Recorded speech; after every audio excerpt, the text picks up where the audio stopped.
ಭಾರತದಲ್ಲಿ 140 ಕೋಟಿಗೂ ಹೆಚ್ಚು ಜನರಿದ್ದಾರೆ. ಆದರೆ ಕ್ರಿಕೆಟ್ ಬಿಟ್ಟರೆ ಫುಟ್ಬಾಲ್, ಅಥ್ಲೆಟಿಕ್ಸ್, ಈಜು, ಜಿಮ್ನಾಸ್ಟಿಕ್ ಅಥವಾ ಬೇರೆ ಕ್ರೀಡೆಗಳು ಯಾಕೆ ಜನಪ್ರಿಯವಾಗಲಿಲ್ಲ? ಒಲಿಂಪಿಕ್ಸ್ ಬಂದಾಗ ಮಾತ್ರ ನಾವು ಇತರ ಕ್ರೀಡೆಗಳ ಬಗ್ಗೆ ಮಾತನಾಡುತ್ತೇವೆ. ನಂತರ ಮತ್ತೆ ಎಲ್ಲವೂ ಕ್ರಿಕೆಟ್. ಇದು ಭಾರತೀಯರ ತಪ್ಪೆ? ಅಥವಾ ಇದರ ಹಿಂದೆ 100 ವರ್ಷಗಳ ಇತಿಹಾಸ, ಸಾವಿರಾರು ಕೋಟಿ ರೂಪಾಯಿಗಳ ವ್ಯವಹಾರ ಹಾಗೂ ದೊಡ್ಡ ವ್ಯವಸ್ಥೆವಿದೆಯೇ? ಇಂದು ಈ ವಿಡಿಯೋದಲ್ಲಿ ಅದರ ಬಗ್ಗೆ ಸಂಪೂರ್ಣವಾಗಿ ತಿಳಿಸುತ್ತೇನೆ. ಇಂದು ನಾವು ಭಾರತದ ಕ್ರೀಡಾ ವ್ಯವಸ್ಥೆಯ ಬಗ್ಗೆ ಮಾತನಾಡಲಿದ್ದೇವೆ.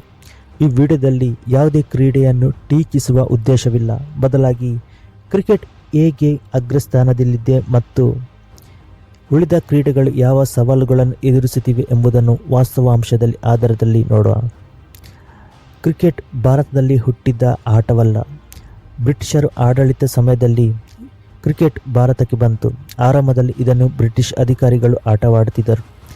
ನಂತರ ರಾಜ ಮನೆತನಗಳು ಮತ್ತು ದೊಡ್ಡ ನಗರಗಳ ಕ್ಲಬ್ಗಳು ಇದನ್ನು ಅಳವಡಿಸಿಕೊಂಡರು. ಸ್ವಾತಂತ್ರ್ಯದ ನಂತರವೂ ಕ್ರಿಕೆಟ್ ಆಡಳಿತ ವ್ಯವಸ್ಥೆ ಬಲವಾಗಿ ಬೆಳೆಯಿತು. ಕ್ರಿಕೆಟ್ ಕ್ರೀಡೆಗಳು ಅಷ್ಟೇ ವೇಗದಲ್ಲಿ ಬೆಳೆಯಲಿಲ್ಲ. 1983ರಲ್ಲಿ ವಿಶ್ವಕಪ್ ಬದಲಿಸಿದ ಇತಿಹಾಸ. 1983ರಲ್ಲಿ ಭಾರತ ಮೊದಲ ಬಾರಿಗೆ ಕ್ರಿಕೆಟ್ ವಿಶ್ವಕಪ್ ಗೆದ್ದಿತು. ಕಪಿಲ್ ದೇವ್ ಅವರ ನಾಯಕತ್ವದ ಈ ಗೆಲುವು ದೇಶದ ಮನಸ್ಥಿತಿಯನ್ನೇ ಬದಲಾಯಿಸಿತು. ಅದರ ನಂತರ ಲಕ್ಷಾಂತರ ಮಕ್ಕಳು ಕ್ರಿಕೆಟನ್ನು ಕನಸಿನ ಕ್ರೀಡೆಯಾಗಿ ನೋಡಲು ಆರಂಭಿಸಿದರು. 2007ರ T20 ವಿಶ್ವಕಪ್ ಮತ್ತು 2011ರ ಏಕದಿನ ವಿಶ್ವಕಪ್ ಗೆಲುವು ಈ ಜನಪ್ರಿಯತೆಯನ್ನು ಮತ್ತಷ್ಟು ಹೆಚ್ಚಿಸಿತು. ಇಲ್ಲಿ ಹಣವೇ ದೊಡ್ಡ ಕಾರಣವೇ?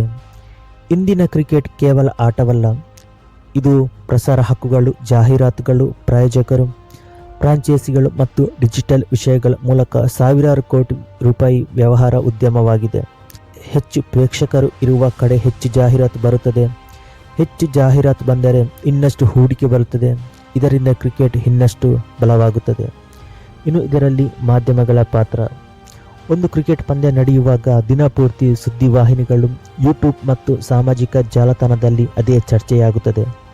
ಆದರೆ ರಾಷ್ಟ್ರೀಯ ಮಟ್ಟದಲ್ಲಿ ಪದಕ ಗೆದ್ದ ಅಥ್ಲೆಟಿಕ್ಗಳ ಸುದ್ದಿಗೆ ಅಷ್ಟೇ ಪ್ರಮಾಣದ ಸಮಯ ಸಿಗುವುದಿಲ್ಲ. ಹೀಗಾಗಿ ಜನರಿಗೆ ಕಾಣಿಸುವ ಕ್ರೀಡೆ ಕ್ರಿಕೆಟ್ ಮಾತ್ರ ಎನ್ನುವ ಭಾವನೆ ಮೂಡುತ್ತದೆ. ಇನ್ನು ಮೂಲ ಸೌಕರ್ಯದ ಕೊರತೆ. ಕ್ರಿಕೆಟ್ ಅನೇಕ ಭಾಗಗಳಲ್ಲಿ ಕ್ರಿಕೆಟ್ ಆಡಲು ಒಂದು ಮೈದಾನ ಸಾಕು. ಆದರೆ ಈಜು, ಜಿಮ್ನಾಸ್ಟಿಕ್, ಸೈಕ್ಲಿಂಗ್, ಶೂಟಿಂಗ್ ಅಥವಾ ಇತರ ಕ್ರೀಡೆಗಳಿಗೆ ವಿಶೇಷ ಸೌಲಭ್ಯಗಳು ಮತ್ತು ತರಬೇತಿ ಕೇಂದ್ರಗಳು ಬೇಕಾಗುತ್ತದೆ. ಎಲ್ಲ ಜಿಲ್ಲೆಗಳಲ್ಲೂ ಇಂತಹ ಸೌಲಭ್ಯಗಳು ಸಾಮಾನ್ಯವಾಗಿ ಲಭ್ಯವಿಲ್ಲ. ಉದ್ಯೋಗ ಮತ್ತು ಭದ್ರತೆ. ಹೆಚ್ಚಿನ ಪೋಷಕರು ಒಂದು ಪ್ರಶ್ನೆ ಕೇಳುತ್ತಾರೆ: ಈ ಕ್ರೀಡೆಯಲ್ಲಿ ಭವಿಷ್ಯವಿದೆಯೇ? ಕ್ರಿಕೆಟ್ನಲ್ಲಿ ಯಶಸ್ವಿಯಾದರೆ ದೊಡ್ಡ ಆದಾಯ ಮತ್ತು ಅವಕಾಶಗಳಿವೆ ಎಂಬ ಭಾವನೆ ಸಮಾಜದಲ್ಲಿ ಬಲವಾಗಿದೆ. ಆದರೆ ಇತರ ಕ್ರೀಡೆಗಳಲ್ಲಿ ಯಶಸ್ಸಿನ ದಾರಿ ಹೆಚ್ಚು ಕಠಿಣವಾಗಿದೆ ಎಂದು ಹಲವರು ಭಾವಿಸುತ್ತಾರೆ. ಹಾಗಾದರೆ ಬೇರೆ ಕ್ರೀಡೆಗಳು ಯಾಕೆ ಬೆಳೆಯುತ್ತಿಲ್ಲ? ಕಳೆದ ಕೆಲವು ವರ್ಷಗಳಲ್ಲಿ ಬ್ಯಾಡ್ಮಿಂಟನ್, ಕುಸ್ತಿ, ಬಾಕ್ಸಿಂಗ್, ನೀರಜ್ ಚೋಪ್ರಾ ಅವರ ಜಾವೆಲಿನ್, ಚೆಸ್, ಕಬಡ್ಡಿ ಮತ್ತು ಮಹಿಳಾ ಕ್ರೀಡೆಗಳ ಬಗ್ಗೆ ಜನರ ಆಸಕ್ತಿ ಹೆಚ್ಚುತ್ತಿದೆ. ಒಲಿಂಪಿಕ್ಸ್ ಮತ್ತು ಪ್ಯಾರಾ ಒಲಿಂಪಿಕ್ಸ್ನಲ್ಲಿ ಭಾರತದ ಪ್ರದರ್ಶನವು ನಿಧಾನವಾಗಿ ಸುಧಾರಿಸುತ್ತಿದೆ. ಅಂದರೆ ಬದಲಾವಣೆ ಆರಂಭವಾಗಿದೆ, ಆದರೆ ಅದು ಇನ್ನೂ ಕ್ರಿಕೆಟ್ ಮಟ್ಟಕ್ಕೆ ತಲುಪಲಿಲ್ಲ. ಇನ್ನು ಇದಕ್ಕೆ ಪರಿಹಾರವೇನು? ಭಾರತದಲ್ಲಿ ಇತರ ಕ್ರೀಡೆಗಳು ಬೆಳೆಯಬೇಕಾದರೆ ಶಾಲಾ ಮಟ್ಟದಲ್ಲಿ ಹೆಚ್ಚು ಕ್ರೀಡೆಗಳಿಗೆ ಅವಕಾಶ ನೀಡಬೇಕು. ಜಿಲ್ಲಾ ಮಟ್ಟದಲ್ಲಿ ಉತ್ತಮ ತರಬೇತಿ ಕೇಂದ್ರಗಳನ್ನು ನಿರ್ಮಿಸಬೇಕು. ಸ್ಥಳೀಯ ಲೀಗ್ಗಳನ್ನು ಬಲಪಡಿಸಿಕೊಳ್ಳಬೇಕು. ಮಾಧ್ಯಮಗಳಲ್ಲಿ ಸಮಾನ ಪ್ರಚಾರ ಸಿಗಬೇಕು. ಖಾಸಗಿ ಹೂಡಿಕೆ ಮತ್ತು ಪ್ರಾಯೋಜಕರ ಬೆಂಬಲ ಕೂಡ ಹೆಚ್ಚಬೇಕು.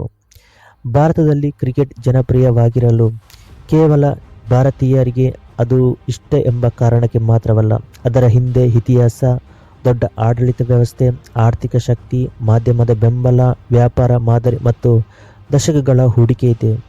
ಇದೇ ಸಮಯದಲ್ಲಿ ಇತರ ಕ್ರೀಡೆಗಳು ಕೂಡ ನಿಧಾನವಾಗಿ ಬೆಳೆಯುತ್ತಿವೆ. ಸರಿಯಾದ ನೀತಿಗಳು, ಮೂಲಸೌಕರ್ಯ ಮತ್ತು ಪ್ರೋತ್ಸಾಹ ದೊರೆತರೆ ಮುಂದಿನ ವರ್ಷಗಳಲ್ಲಿ ಭಾರತ ಬಹು ಕ್ರೀಡೆಗಳಲ್ಲಿ ವಿಶ್ವದ ಪ್ರಮುಖ ರಾಷ್ಟ್ರವಾಗುವ ಸಾಮರ್ಥ್ಯವನ್ನು ಕೂಡ ಹೊಂದಿದೆ.